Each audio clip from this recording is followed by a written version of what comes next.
ನಮ್ರತ, ನಿನ್ ತಾತ ಏನಿಲ್ಲ.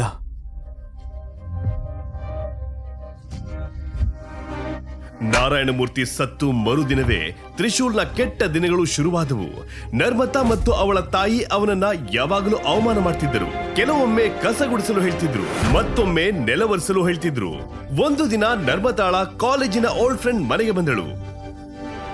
ಏನ್ ಮನೆಗೆ ಹೊಸ ಕೆಲ್ಸದವ್ನ್ ಬಂದಿದ್ದಾನ? ನಾನ್ ಕೆಲಸದವನಲ್ಲ, ನಮ್ರತನ್ ಗಂಡ. ಏನು? ನೀನ್ ನಮ್ರತ ಗಂಡನ? ಏನ್ ನಮ್ರತ ಸೀಕ್ರೆಟ್ ಆಗಿ ಮನೆ ಕೆಲ್ಸದವನ ಮದ್ವೆ ಅದ? ವೆರಿ ಫನಿ. ನಾನ್ ಹಣೆ ಬರ ನೋಡಿ ನಕ್ಕಿದ್ ಸಾಕು. ಮತ್ತೆ ಇನ್ನೇನ್ ಇವನಿಗೆ ಡೈವರ್ಸ್ ಯಾಕೆ ಕೊಡ್ತಿಲ್ಲ? ಅಯ್ಯೋ, ಏನ್ ಮಾಡೋದು? ತಾತ ಹಾಕಿದಿ ಷರತ್ತು, ಅವನಿಗೆ ಡೈವರ್ಸ್ ಕೊಡಬಾರ್ದು ಅಂತ. ಇವನ್ ಬಂದ್ಮೇಲೆ ತಾತನೂ ಹೋದ್ರು. ಮತ್ತೆ ಕಂಪನಿ ಎಷ್ಟು ಲಾಸ್ ಅಲ್ಲಿದೆ. ನನಗ್ ತಕ್ಷಣ 5 ಕೋಟಿ ರೂಪಾಯಿ ಬೇಕು. ಹಾಗಿದ್ರೆ ಕಿರಣ್ ಜೊತೆ ಮಾತಾಡ್ಬೇಕಲ್ವಾ? ಅದೇ ನಮ್ ಕ್ಲಾಸ್ಮೇಟ್, ಅವ್ನ್ ದೊಡ್ಡ ಶ್ರೀಮಂತ. ಮತ್ತೆ ನಿನಗ್ ಗೊತ್ತಲ್ವಾ ಅವನಿಗೆ ಕಾಲೇಜ್ ದಿನದಿಂದಲೇ ನಿನ್ ಮೇಲೆ ಕ್ರಶ್ ಇತ್ತು ಅಂತ? ಹೌದು.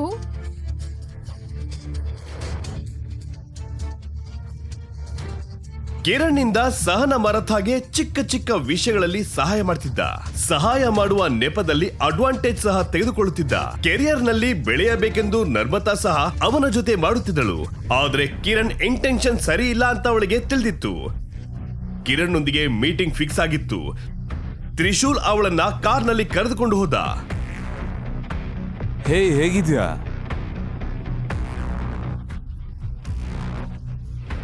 ಯಾಕೆ ಇಷ್ಟೊಂದು ಲೇಟ್ ಆಯ್ತು? ಎಲ್ಲ ಆರಾಮಾಗಿದೆ ತಾನೆ? ಎಲ್ಲ ಓಕೆನಾ? ಎಲ್ಲ ಸರಿಯಾಗಿದೆ. I am so sorry, traffic ನಲ್ಲಿ ಸಿಕ್ಕಾಕೊಂಡಿದ್ದೆ. ಪರವಾಗಿಲ್ಲ ಬಿಡು, ಒಳಗ್ ಬಾ. ಅಷ್ಟಕ್ಕೂ ಇವನ್ ಯಾರು? ನೀನ್ ಡ್ರೈವರಾ? ನಾನು ನಮ್ರತನ್ ಗಂಡ ತ್ರಿಶೂಲ್. ಓಹೋ, ಗಂಡ, ಹಸ್ಬೆಂಡ್.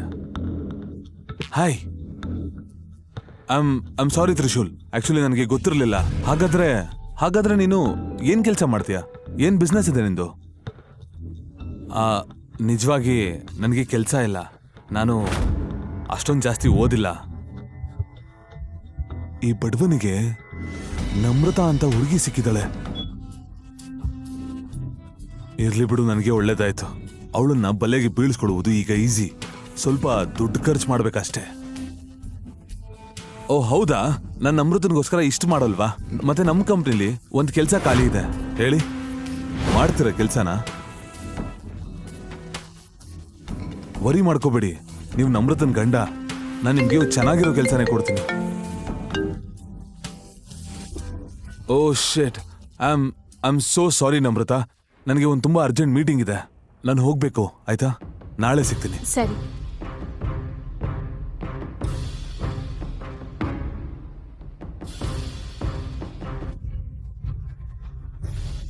ಅವನಿಗೆ ನೀನ್ ನನ್ ಗಂಡ ಅಂತ ಹೇಳೋದ್ರಲ್ಲಿ ಅವಶ್ಯಕತೆ ಏನಿತ್ತು? ನಿನಗೆ ಕೆಲಸ ಸಹ ಇಲ್ಲ ಅಂತ ಹೇಳಿದ್ಯಾ.